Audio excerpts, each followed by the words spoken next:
Leave விட்டாலே morning ரொம்ப லேசியா தான் ஆகும். லேட்டா தான் எழுந்திரிப்போம். அதுலயும் மழை பெஞ்சா சொல்லவே வேணாம். ஸோ எந்திரிக்கிறப்பயே நல்லா ரெய்னியா இருந்துச்சு.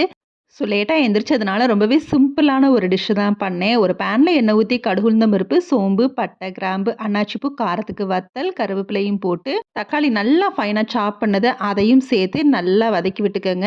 மிக்ஸியில போட்டா அந்த அளவுக்கு டேஸ்ட் வராது. தேவையான அளவு உப்பு போட்டு நல்லா கொதிக்க விட்டுட்டு, ஒரு 2 நிமிஷத்துக்கு அப்புறம் தண்ணி கொஞ்சமா சேர்த்தா போதும். 10 நிமிஷம் மீடியம் ஃப்ளேம்லயே வச்சு நல்லா கொதிக்க வச்சு ஸ்டவ் ஆஃப் பண்ணிட்டோம்னா, செம்ம டேஸ்ட்டான இட்லிக்கு ரொம்பவே ஆப்ட்டான ஒரு சட்னின்னே சொல்லலாம். நான் கண்டிப்பா ட்ரை பண்ணி பாருங்க.